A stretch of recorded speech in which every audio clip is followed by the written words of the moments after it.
हमारे प्यारे विद्यार्थियों, आज इस वीडियो में हिंदी विषय के अंतर्गत कक्षा 9 में काव्य खंड में पहला पाठ साखी है और जिसमें 15 दोहा दिए गए हैं।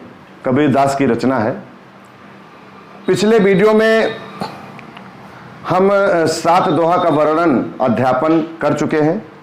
आज इस वीडियो में दोहा नंबर 8 की व्याख्या करेंगे। तो दोहा नंबर 8 है, अंखड़ियां झाई पड़ी पंथ निहार निहार और जी भड़ियां छाला पड़या राम पुकार पुकार। ये कबीरदास जी की रचना है। अंखड़ियां माने आंखों में, झाई माने परछाई या झलक, निहार निहार माने देख देख कर, पंथ माने रास्ता, जी भरिया माने जीभों में, छाला पड़या माने छाला पड़ गया, छाले पड़ गए, राम पुकार पुकार मतलब राम का स्मरण करते करते, राम का नाम उच्चारण करते करते, जपते जपते। तो व्याख्या, इसका भाव हम देखेंगे। अंखड़ियां झाई पड़ी पंथ निहार निहार। प्रस्तुत दोहा में कबीरदास जी कहते हैं कि ईश्वर के, राम का मतलब ईश्वर से है, ईश्वर के दर्शनों की प्रतीक्षा करते करते अंखड़ियां झाई पड़ी पंथ निहार निहार। ईश्वर के दर्शनों की प्रतीक्षा करते हुए, राह देखते हुए हमारी आंखों में झाई पड़ गई, परछाई पड़ गई, झलक पड़ गई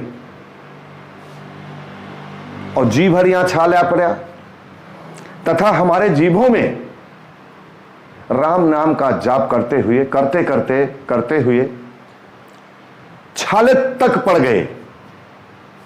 तब हमें जाकर के उस राम की, उस ईश्वर की प्राप्ति हुई, उसके दर्शन हुए। कहने का जो मतलब है, कबीरदास जी के कहने का जो भाव है, जब कोई व्यक्ति, कोई मनुष्य ईश्वर का भजन करता है, परमात्मा का भजन करता है, उसके नाम का उच्चारण करता है, राम नाम जप करता है, तो वह व्यक्ति एक साधक की श्रेणी में आ जाता है। उसी को साधक कहा जाता है। आगे चल करके फिर उसी का रूप, उसी को साधु कहते हैं, महात्मा कहते हैं, संत कहते हैं। ज्यों ज्यों वो भक्ति की श्रेणी, उसकी श्रेणी, उसकी सीढ़ी में आगे आगे बढ़ता जाता है, त्यों त्यों उसके नाम अनेक प्रकार से अच्छे पढ़ते जाते हैं। तो यहां पर कबीरदास जी क्या दर्शा रहे हैं, उनके भाव क्या है, उनका आशय क्या है कि कोई व्यक्ति जब भगवान का भजन करता है, ईश्वर का भजन करता है, उसको प्राप्त करने की चेष्टा करता है, तो ईश्वर की प्राप्ति इतनी आसान नहीं है। उसको सारे सुखों का, संसार के सभी सुखों का त्याग करना पड़ता है और सारी इच्छाओं को छोड़कर, इस संसार की सभी इच्छाओं को छोड़ करके जब वो राम नाम के उच्चारण में लगता है, ईश्वर के भजन में लगता है, ईश्वर की भक्ति में लगता है और बहुत काल तक सारे संसार को भूल करके, सारी इच्छाओं को त्याग करके जब वो ईश्वर का भजन करता रहता है, परमात्मा के नाम का जाप करता रहता है, तब कहीं जाकर के उसको परमात्मा के दर्शन हो पाते हैं। तो यहां पर अपने बारे में कबीरदास जी कह रहे हैं कि हमारी स्थिति क्या है, क्या हुई। क्योंकि कबीरदास जी एक उच्च कोटि के संत थे, कवि थे, उच्च कोटि के महात्मा थे। तो कबीरदास जी अपने बारे में यहां पर कह रहे हैं कि हमारी आंखों में ईश्वर के दर्शनों की प्रतीक्षा करते करते, पंथ को जोहते जोहते, निहारते निहारते, देखते देखते हमारी आंखों में झाई पड़ गई और परमात्मा के नाम का जाप करते करते हमारी जीभों में छाले पड़ गए। तब वो स्थिति आई कि हमें ईश्वर की प्राप्ति हुई, ईश्वर का दर्शन हुआ, ईश्वर से मिलाप हुआ। जो हमारा उद्देश्य था, एक साधक का यही मूल उद्देश्य होता है कि वो अपने जीवन में कम से कम समय में जल्दी से जल्दी ईश्वर का भजन करके, ईश्वर को प्राप्त करे, यह साधक का उद्देश्य होता है, एक सच्चे भक्त का उद्देश्य होता है। ईश्वर के जो सच्चे भक्त होते हैं वो संसार के सुखों को त्याग करके भगवान के नाम का जाप करते हैं और उनको ईश्वर के दर्शन हो जाते हैं, ऐसा नियम है। तो अब यहां हम इसको कैसे लिखेंगे, कैसे लिखा जाएगा? ये दोहा नंबर 8, अंखड़ियां झाई पड़ी, पंथ निहार निहार, जी भड़ियां छाला पड़या, राम पुकार पुकार। देखिए, सबसे पहले संदर्भ लिखा जाता है। पिछले वीडियो में हम लगातार बताते चले आ रहे हैं, संदर्भ माने होता है परिचय। प्रस्तुत दोहा या प्रस्तुत पद्यांश या प्रस्तुत काव्य पंक्ति या प्रस्तुत काव्यांश हमारी पाठ्य पुस्तक हिंदी के काव्य खंड के, प्रस्तुत पद्यांश हमारी पाठ्य पुस्तक हिंदी के काव्य खंड के साखी नामक शीर्षक से अवतरित है। इसके रचयिता कबीरदास जी हैं। यह हो गया संदर्भ।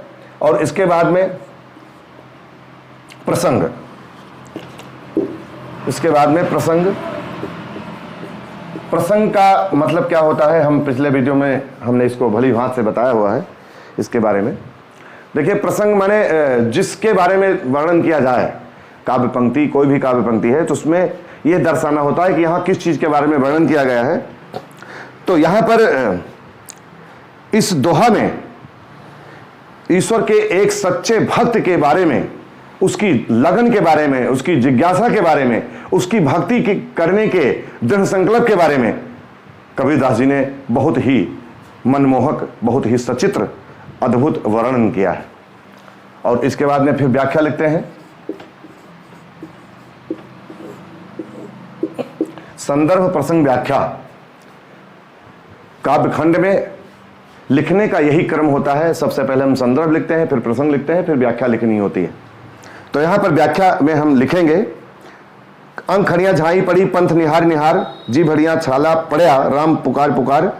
प्रस्तुत दोहा में या प्रस्तुत काव्यांश में या प्रस्तुत पद्य पंक्ति में या प्रस्तुत काव्य पंक्ति में कबीरदास जी कहते हैं कि ईश्वर के अर्थात राम के दर्शनों की प्रतीक्षा में राह को देखते देखते, उनके दर्शनों की प्रतीक्षा करते करते, राह देखने का तात्पर्य है कि ईश्वर के दर्शनों की जो लालसा थी उसकी प्रतीक्षा में, प्रतीक्षा करते करते, इंतजार करते करते उनकी आंखों में झाई पड़ गई। अर्थात कबीरदास जी कहते हैं ईश्वर के दर्शनों की प्रतीक्षा करते करते ही करते हुए हमारी आंखों में झाई पड़ गई, तथा राम नाम पुकारते पुकारते, राम नाम का जप करते करते, ईश्वर की आराधना करते करते, उसके नाम का जाप करते करते हमारे जीवों में छाले तक पड़ गए, तब हमें ईश्वर के दर्शन हो सके।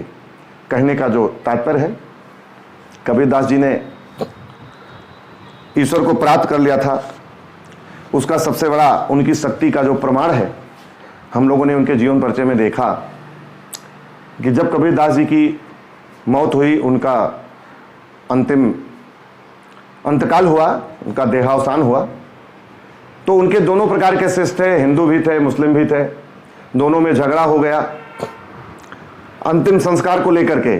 मुस्लिम शिष्य जो उनके थे वो चाहते थे कि अपने रीति रिवाज से हम अंतिम संस्कार करें गुरुदेव का, और जो हिंदू धर्म के अनुयायी के लोग थे या मतलब ऐसे जो शिष्य थे जो हिंदू धर्म को मानते थे और कबीरदास जी के शिष्य थे, वो ये चाहते थे कि हम अपनी परंपरा के अनुसार, अपनी रीति रिवाज के अनुसार, अपने हिसाब से गुरुदेव कबीरदास जी का अंतिम संस्कार करें।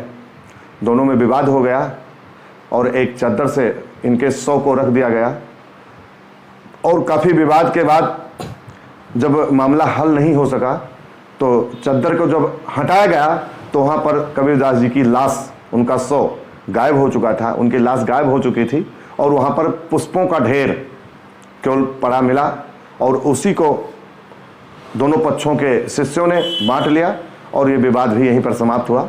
तो यहाँ पर कबीरदास जी के शक्ति का परिचय मिलता है और यह ज्ञात होता है कि कबीरदास जी एक उच्च कोटि के संत थे, उच्च कोटि के महात्मा थे, उनको अपार शक्ति प्राप्त थी, उनको ईश्वर के दर्शन प्राप्त थे, ऐसी मान्यता है, ऐसा माना जाता है। तो यहीं पर अब ये व्याख्या समाप्त होती है।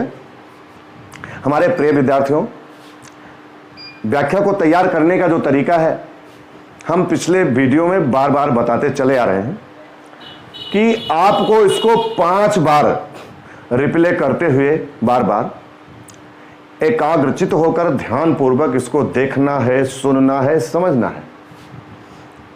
जिसमें 3 बार देखते हुए, सुनेंगे, समझेंगे, चिंतन करेंगे और चौथी बार सुनते हुए, देखते हुए इस वीडियो को, इसमें जो भी हमने व्याख्या बताई है उसको रफ कॉपी पर लिखेंगे और 5वीं बार आपने जो भी लिखा उसका मिलान करेंगे कि हमने क्या गलत लिखा है, क्या छूट गया है, क्या अशुद्ध हुआ, क्या और होना चाहिए था। तो इस प्रकार से 5 बार बार रिप्ले करते हुए एकाग्रचित होकर के ध्यानपूर्वक सच्ची लगन के साथ, सच्चे दृढ़ संकल्प के साथ यदि रिवीजन करते हुए तैयारी करेंगे तो ये निश्चित है कि आपको ये व्याख्या तैयार होगी, इसमें कोई भी संदेह या संशय नहीं है। हमारे विद्यार्थियों, यदि आपको यह वीडियो पसंद आए, अच्छा लगे, सुनने समझने योग्य लगे, खुद ध्यान से चिंतन करते हुए आप तैयारी करें और अपने मित्रों को शेयर करें ताकि वे भी इसका लाभ उठा सकें। अब मिलते हैं किसी नेक्स्ट वीडियो में, तब तक के लिए धन्यवाद।